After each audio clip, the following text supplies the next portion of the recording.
Bom, a primeira coisa é o seguinte, vamos desde o início. Por que tem mais queimada nesse ano, né? E aí eu até posso perguntar... É bem climático, bem climático. Eu queria até entrar com política, né? Porque o governo Lula é um governo que prometeu que esses problemas seriam sanados, enfim, eu queria que tu explicasse isso, né? Por que o número aumentou no governo Lula? Porque tem algo maior? Conte pra gente, por favor. Não, o Potter, eu vou até a parte atmosférica, né? A parte meteorológica. E isso a gente é um ano totalmente inusitado, tá? Um ano totalmente diferente. Nós tivemos um início da estação seca na região central do Brasil, pegando lá São Paulo, Minas, Centro-Oeste, também o sul da Amazônia, desde junho, tá? Foram praticamente 3-4 meses sem chuva, com o tempo seco, e o problema que vem acontecendo nesses últimos 3 anos em particular, Potter, é a temperatura elevada. Então isso fez com que iniciasse a estação lá em junho, o inverno começando no final de junho, julho, agosto. Então emendamos aí 3 meses com muito calor, muito seco, e aí sim veio a questão dos focos de incêndio. Independente de como tem o início desses focos, se são criminosos, são locais por queima de pastagem ou são naturais, eles aumentaram muito em função desse tempo quente, seco, desses grandes bloqueios atmosféricos que a gente vem enfrentando no Brasil. Então tem um elemento climático. Isso. Que está posto aí, para além da gente dizer se é criminoso ou não, e pelo que a gente está vendo tem bastante criminoso, salvo raras exceções, mas para além disso, conectando com a pergunta do Potter, o clima e a condição climática atual favorece. Colaborou com a enchente aqui, né? A condição principal. E eu só completar o rescaldo disso, o reflexo, a gente sempre sente aqui no Rio Grande do Sul, sul de Santa Catarina, Uruguai.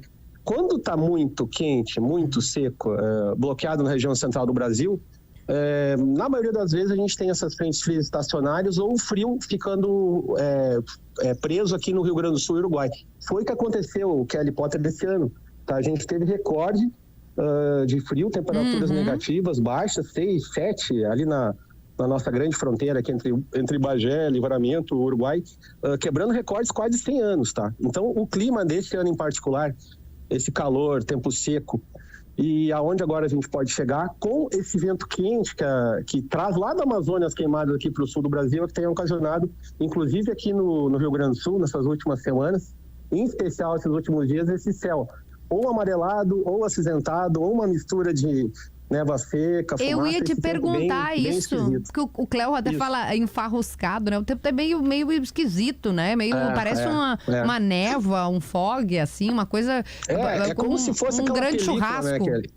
Isso, para responder também tecnicamente, mas uma coisa que a população do interior principalmente vê, no início do dia e no final, pelo filtro dessa poluição, o sol ele fica avermelhado, tá? Pela decomposição das cores e do arco-íris. Então, no início do dia e no final ele fica aquele tom bem avermelhado. E aí depois, quando ele começa a subir mais na vertical, ele começa a ficar aquele tom amarelado. Foi o que aconteceu ontem, tá? Principalmente para quem estava mais aí da região metropolitana para o norte do estado. Tá? Era um sol bem amarelado, aquela cor bem pastosa, leitosa, era a fumaça presente no céu. Isso, Kelly Potter, a gente consegue ver nas imagens de satélite de alta definição. Eu chamo a atenção, se tiver ouvintes aí, quanto mais oeste e noroeste do estado, indo ali para Argentina e Paraguai, pior a situação. No momento a gente consegue enxergar uma cor alaranjada na imagem de satélite, que é resultado das queimadas que vem lá de ponta a ponta, desde o sul da Amazônia, percorrendo ali a Bolívia, o norte e nordeste da Argentina, passando ali nos arredores da Assunção do Paraguai e entrando pelo oeste e noroeste do Rio Grande do Sul, indo até o Uruguai. Então, esse caminho longo aí de mais 1.500, 2.000 quilômetros, lá do norte, do sul da Amazônia até o Rio Grande do Sul, ele é transportado por esses ventos. E enquanto o Potter não mudar a situação do tempo, não passar uma frente fria, essa fumaça, esse tempo instável, com hora calor, hora seca, hora com instabilidade, com fumaça, ele fica por aqui. A gente está tendo mais queimadas, porque também estamos um ano mais seco lá para cima. E, Marcelo, a gente tem uma noção de o quanto dessas queimadas são provocadas pelo homem, de maneira proposital? Vocês têm algum tipo de número nisso? Aí quem costuma cuidar disso, Potter, a gente até tem, claro, um monitoramento por outra instituição de forma indireta, que é a parceira do IMET, é o INPE, tá? O Instituto Nacional de Pesquisas Espaciais. O que o INPE diz para vocês? E um dado relevante que surgiu esse ano foram das semanas anteriores, tá? Que a gente até estava, coincidentemente, lá num congresso de meteorologia, numa conferência de meteorologia em São Paulo.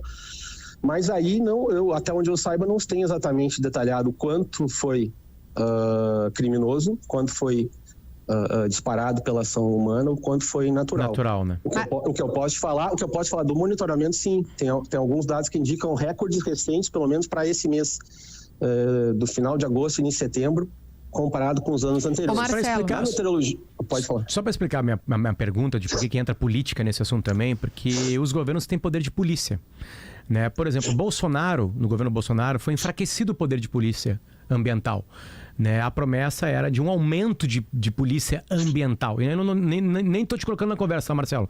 Tô agora aqui dando uma opinião, de alguma maneira, né? Enfim, né?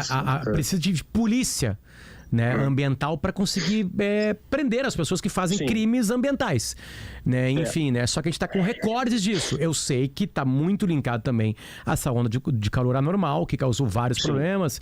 Aliás, colaborou com as enchentes, com o frio, como tu disse, excessivo aqui. Enfim, mas tem que ter polícia ambiental para isso. E isso é dinheiro de governo. É pagar funcionários, é contratar mais pessoas, é dar equipamento moderno para conseguir entender isso, é ter um judiciário ágil também para cumprir penas para isso. Só para mostrar para a audiência o porquê que eu estou misturando, Kelly, isso. Não, porque, tá absolutamente linkado, tá correto. A gente precisa assim, um governo que se elege com esta bandeira, que se elege na campanha, que tem um ícone da questão da preservação no meio ambiente, que é a Marina Silva. Ela deu uma entrevista ontem, a reportagem da Sônia Bride ontem foi muito, muito interessante no Fantástico. Ela fala que as queimadas, a metáfora que ela fala, são um novo desmatamento. Antes, as pessoas desmatavam para poder usar a terra para fazer o que queriam. Derrubavam a árvore e tal. Hoje elas perceberam que, por isso que o Marcelo explicou, o fogo vai mais rápido. Tu não precisa derrubar a árvore. Não precisa fazer. Fogo na floresta, vai cair tudo. Como do jeito que tá, o fogo se alastra mais rápido, então tu digamos assim, tu facilita o trabalho dessas pessoas, que eu repito, sem escrúpulos, né? O horror que promovem esse tipo de coisa. O fogo é o novo desmatamento, foi isso que a Marina disse.